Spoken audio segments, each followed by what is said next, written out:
You're sitting in a room full of people. Everyone's locked into the TV. A game is on. Loud, fast, intense. People are reacting like it actually matters. And you're just sitting there, aware of everything else. The noise, the energy, the performance of it all. And inside your head, it hits quietly. Why does this feel so pointless?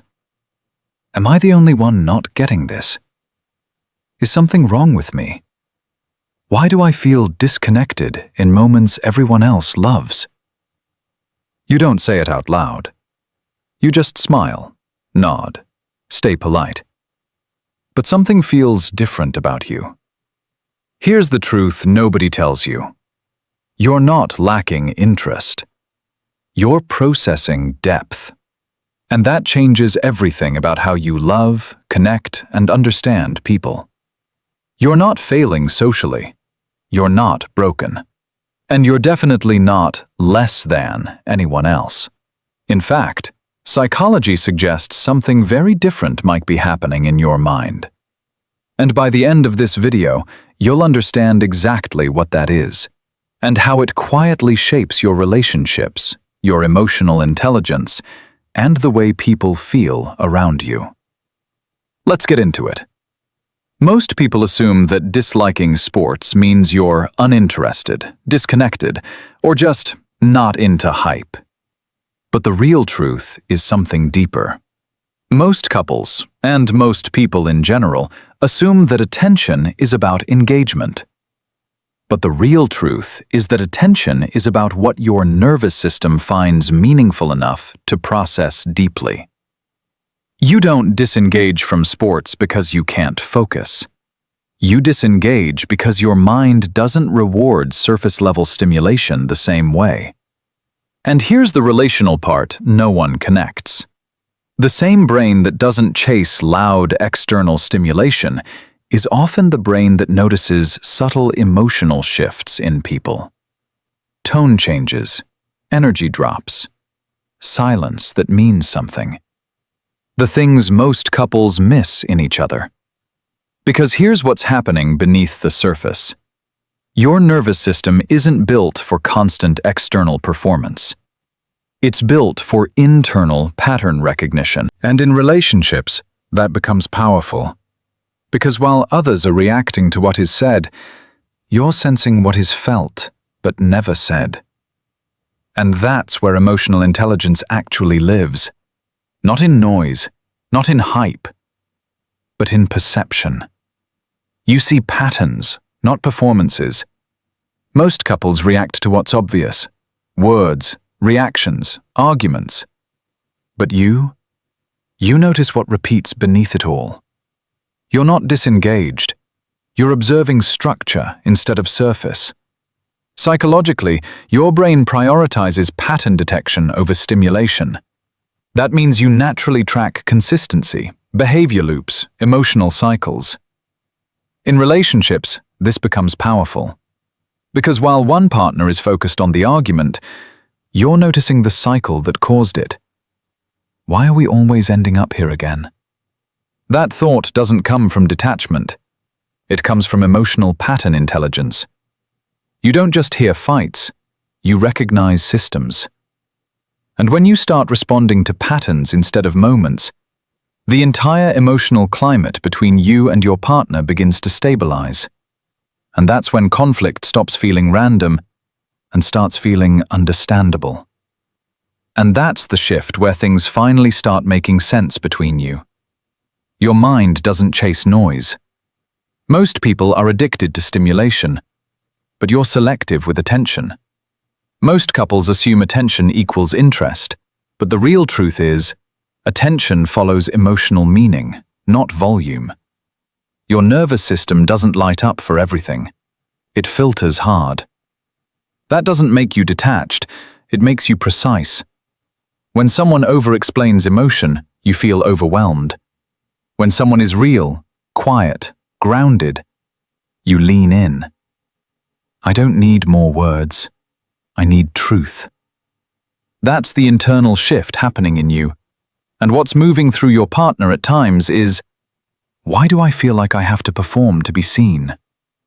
But when emotional safety enters the dynamic, you become incredibly present. Because you don't need noise to feel connection. You need authenticity. And when that appears, your presence becomes one of the most stabilizing forces in a relationship. That's when your partner stops performing and starts becoming real. You value depth over participation. Most couples confuse participation with connection, but they are not the same thing. You don't need to be involved in everything to care deeply. You just need it to mean something real. One partner might say, "You're not really into this with me." And inside you, it's, "I'm not performing connection. I'm building real connection." Disconnecting version. "Fine, I'll just go along with it." Connecting version. "I may not relate to this, but I want to understand you." And when that shift happens, something powerful changes. Your partner doesn't feel like they have to convince you to be there. They feel chosen without performance. And that's when emotional safety deepens without effort. That's when presence becomes real, not forced. You feel what others miss. Here's what nobody explains. Your awareness isn't lower, it's deeper in a different direction. You're tuned inward and relationally outward at the same time. That creates emotional sensitivity to subtle shifts. Tone, delay, distance, silence. She's smiling, but something is off. He said he's fine, but he's not present.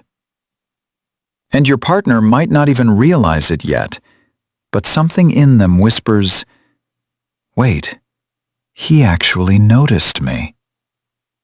This is emotional attunement, and when it's used with grounding instead of anxiety, it becomes one of the strongest forms of connection possible.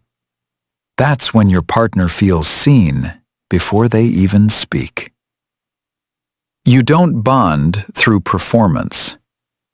Most couples bond through shared external activities, but you bond through emotional honesty. You're not uninterested in connection. You're uninterested in fake connection. One partner performing excitement. "Let's go! This is so fun!" You, internally, are we actually connecting or just doing something? I don't feel like pretending right now. I just want to be real with you. That's when things shift, because no one is performing closeness anymore. They're actually in it. And that's when emotional intimacy deepens in a way that feels quiet, but powerful. That's when connection stops being an activity and becomes a state of being. You are not easily conditioned by social energy. Most couples unconsciously mirror group emotion. You don't, at least not automatically. You don't absorb energy just because it's present. I don't feel it just because everyone else does. That awareness protects you from emotional illusion, and it also protects your partner from fake connection. Because with you, love can't be performed. It has to be real. And over time, that creates something rare. A relationship built on truth instead of hype. And that's when emotional stability becomes natural, not forced. You experience connection internally first. Most couples rely on external validation of connection, but you feel it internally before anything else. Silence that feels safe, eye contact that feels real, presence without performance. And when it's missing, you feel it instantly. But when it's there, something in me just relaxed. That's your internal signal of safety. And when your partner learns this, they stop trying to impress you. They start trying to meet you emotionally. And that's when intimacy stops being effortful and starts being natural. This isn't about sports. It's about how your mind processes meaning. You're not disconnected. You're not behind. You're depth-oriented. And when you bring that into relationships, everything changes. You stop reacting to surface behavior. You start responding to emotional truth. And your partner feels that shift before you even explain it. This isn't something to fix. It's something to understand and use with awareness.